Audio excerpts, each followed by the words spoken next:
What's good? I'm going to word this in a way that assumes that you're a new viewer and you are not familiar with what I talk about on this channel. So I want to talk about so just imagine it's like a movie, and you live in some kind of live in some kind of reality where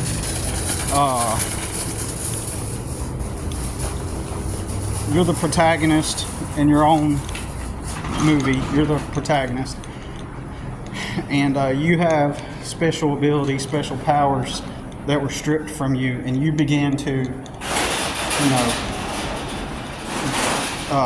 realize that the powers were stripped from you. And so every time you learn to start to achieve your powers, there's like a force or some entity that tries to stop you every time you gain access to those powers. All right. So imagine like a movie like that, where that's the reality of it, and the way you achieve those powers, is you self-actualize, and you become aware that the reality around you is just, there's something not right, and it tries to strip you of your freedom, right?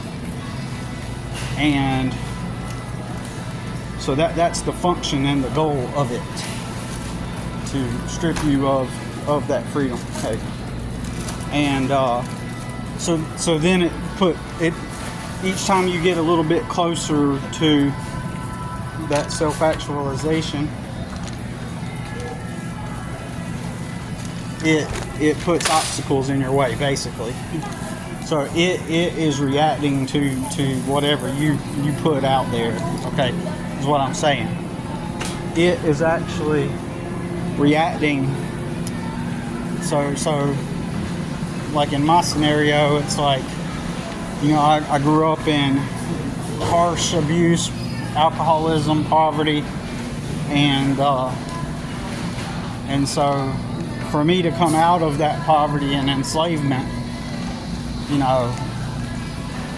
I break out of the poverty, for one, and let's define what that means, right? Breaking out of that poverty.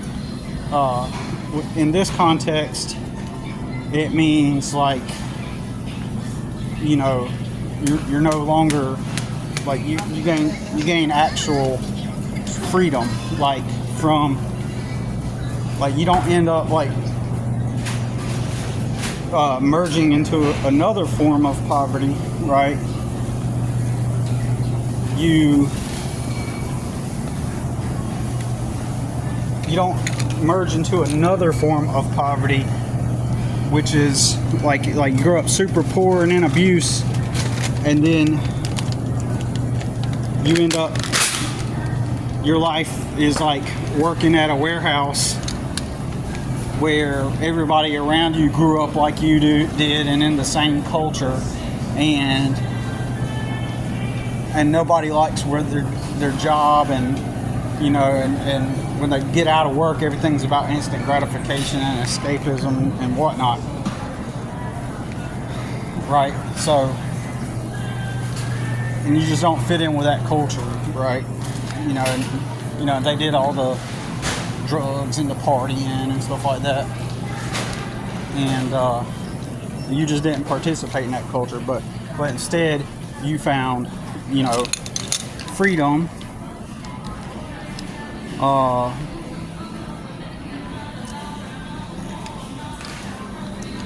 instead let's see, let me try to find some Southern style. There they are, Southern style collard greens. All right, so that would be poverty part two. You escape your impoverished state, and you come to some internal acceptance. That your new poverty is freedom.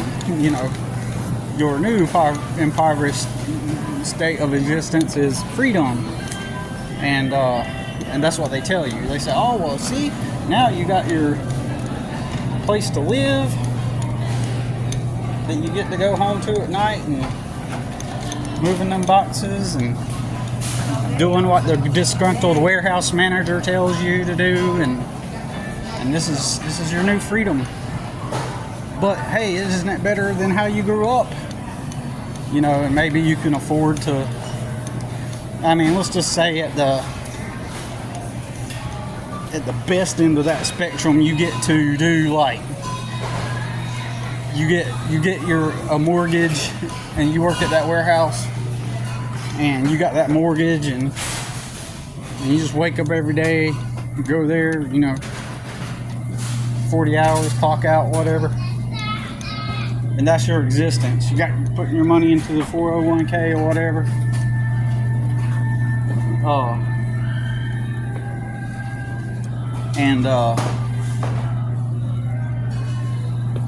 You get what I'm saying. So,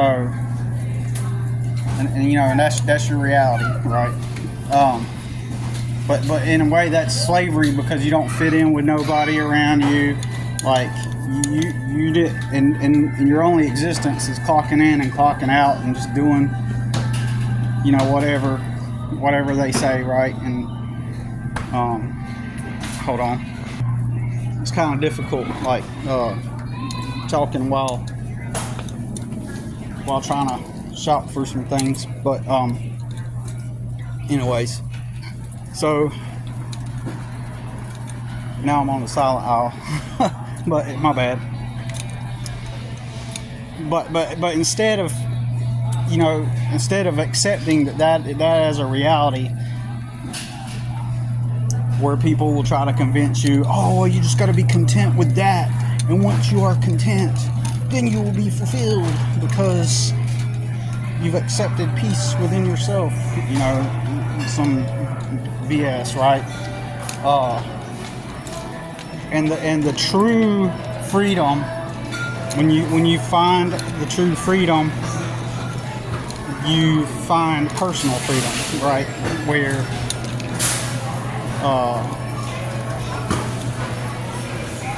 you find personal freedom where, all right, I'm gonna check out.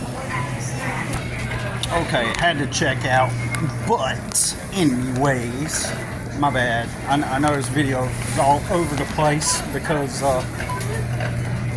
trying to knock out 2 birds with 1 stone here. So, how's it going? Anyways, I'm gonna tell you, like, me trying to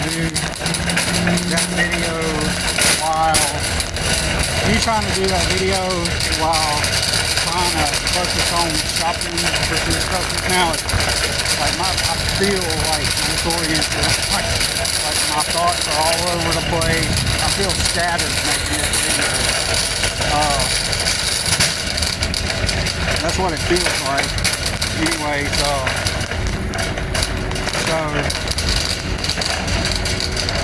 I'm gonna try to refocus. My focus is, I don't have any focus at the moment. So, becoming self-actualized, you know, meaning you've discovered freedom. You're not at the warehouse. You are free to do what you want. Your work is your life, right? So, whatever that might be. And I will admit that many of us creative types, we all share that inner need and desire for freedom. Usually more than most people. We have a certain, you know, itch. We have a certain drive that most people don't have, and I will admit that most creative types, it seems, are in their feelings more than they are in reality, right? You know, and so if you are a creative type, you're going to get labeled a certain way. But you got to consider all of the you got to consider all of the creative types who actually do take action, you know, regardless of the circumstance, right? You got to consider all the full-time artists that do exist at the current time. In the current time, you got to consider all the creative types who did make it and become a success at what they wanted to do. And usually when you talk about this stuff, the average mainstreamer person selectively chooses to believe that you think that it is all about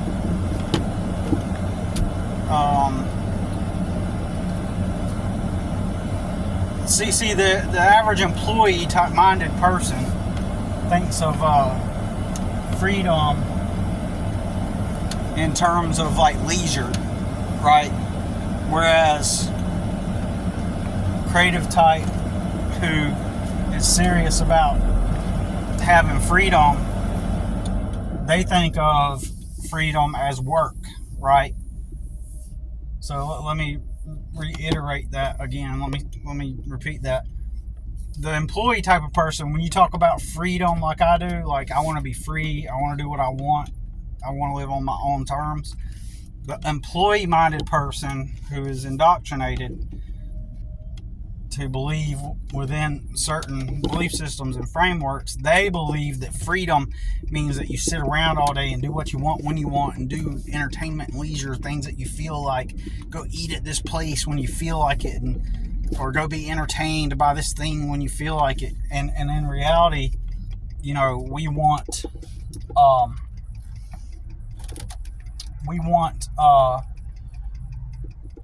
the freedom to do what we want.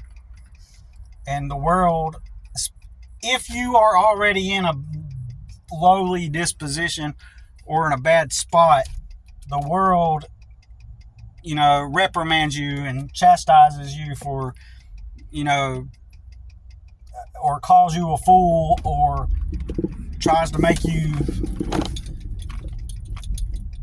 you know, treat you like they got some kind of greater wisdom than you. And all that stuff, if you have not arrived yet, like in my position, like I frequently living the way I do, not having arrived yet, attract types who are that type, who are going to come at you with the unsolicited advice or the greater wisdom, somebody like me will attract that just because I haven't arrived. And if people, like, once I do achieve the level of lifestyle that I want and assume a position of to where I'm free, and freedom to me, look, if I'm getting paid to do what I like to do and I'm living in a trailer park in some cheap old trailer, that's freedom to me. With the ability to keep building on that, moving forward, being in the process of doing the thing, that's freedom. Like, if my goal in life was to make necklaces or jewelry, for example, and I wanted to do that every day, I'm living on my own terms, and people buy my jewelry, and, you know, I have a business out of it, then that is the freedom, right? That's an example. But, you know, that is freedom, the freedom from poverty and the slavery that I'm talking about. When you wake up and do what you want when you want, and you get, and you know, or you're in the process and the stepping stone of getting there. You know, years ago, I started my own business about over 10 years ago. I started doing my own clients, getting my own clients, and doing gardening and landscaping and stuff. And I um so now my foot has gained traction in my personal freedom, right? And I've been attacked all along the way, as if I'm in some kind of movie where there's some kind of antagonist that wants me to fail, and it's some entity or force that wants me to fail. And I'm gonna give an example of that. Ooh, a honeybee. You gotta be like a honeybee, y'all. You gotta be sweet.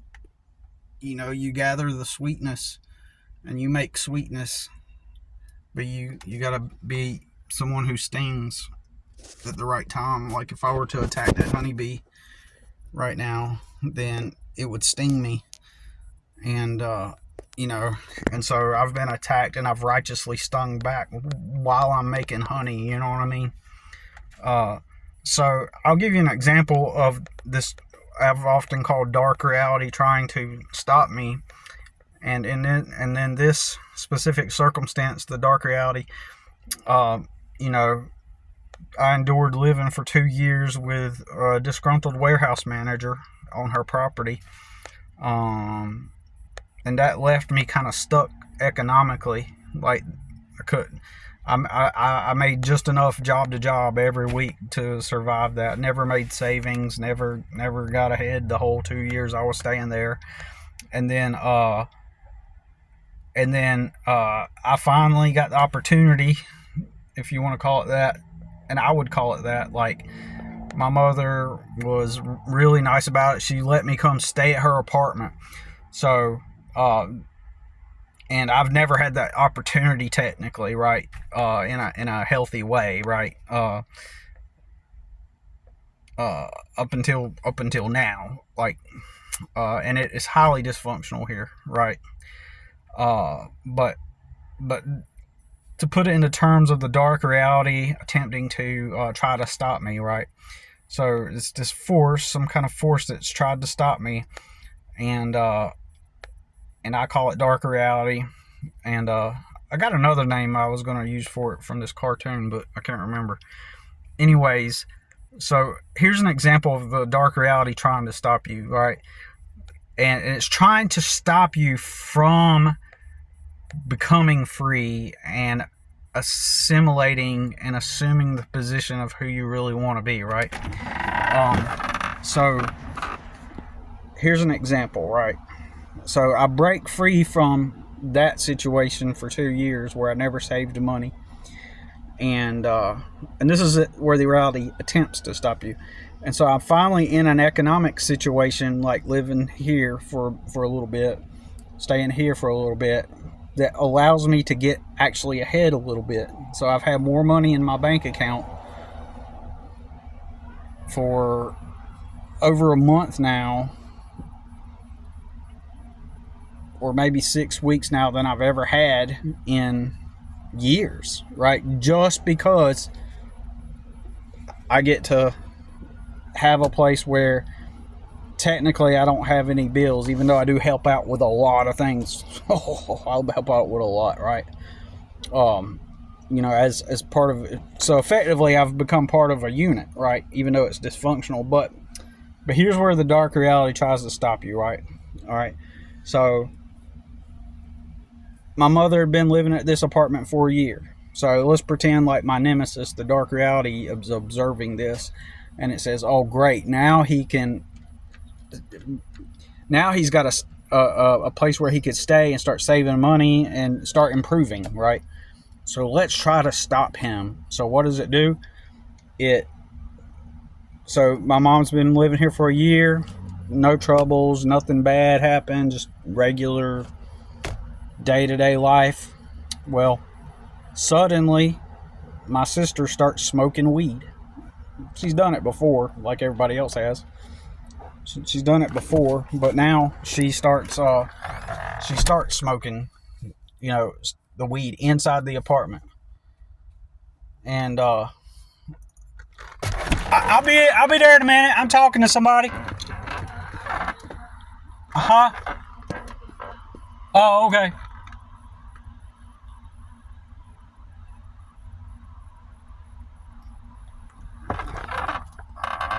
Okay.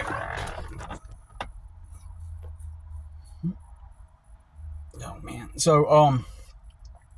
So she starts smoking weed. So it's the dark reality pushing her to smoke weed. Then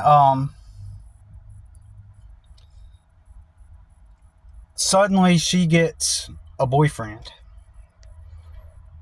You know, she starts seeing a boyfriend, right? And then this other guy becomes obsessed with her, right? And he keeps popping in, coming over.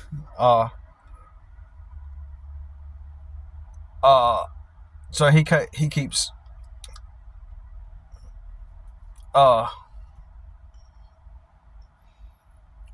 coming over, and this obsessed guy, and eventually he comes over the same day that the boyfriend is over, and I have to break up a potential fight, right?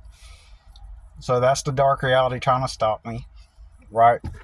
None of this has happened until I got here. Then my aunt tries to like make me out to, you know, tries to stir up trouble about me being here, trying to label me as if I'm somebody that doesn't, like, you know, I'm some kind of problem that needs to be managed. And she's giving my mom advice about, oh, make sure they clean up after themselves. Like, so I reprimanded her, and then and so they try to so they try to, so that happens, and so then I leave for a few days, and then I come back, right? So then so the dark reality's trying, and suddenly new people are appearing. My sister's starting to hang out with new people. So today, this guy that she's hanging out with, had no idea who this person is, how they know each other, or anything. Even the first guy that's obsessed with her, I don't even know who the fuck that dude is at all. None of us knew. He just kind of appeared. Like, allegedly he knows my brother or somebody, but never heard of him. He just kind of appears.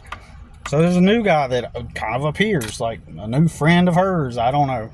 So he pulls up in the car today, and he goes to leave, got my sister in the car. These people have never shown up this whole time I've been here, or the whole time my mother's lived here for over a year.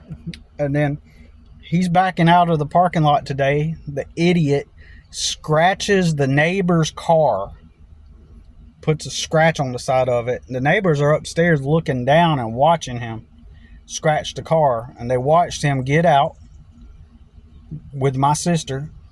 He and my sister get out, and they look at the big scratch that they put on the car.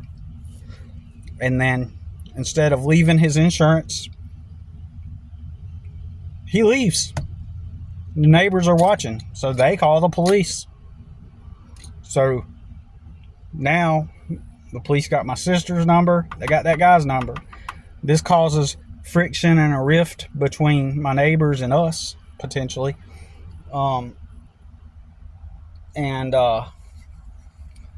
So they could complain to the office, and this week my mother was going to put me on the lease, but let's see what happens. They may report that to the office, and you know, hopefully they don't. You know, hopefully that they're cool with it, and you know, and they don't. So basically, what would happen in a lot of these situations, because I've experienced shit like this before, similar stuff where people will associate you with your family. Like, if they're like that, then you're one of them, right?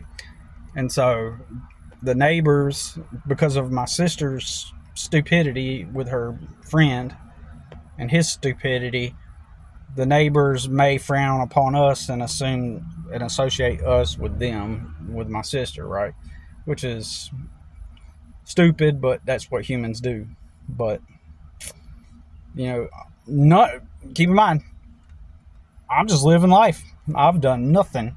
But the fact is just one thing after another, it keeps popping up.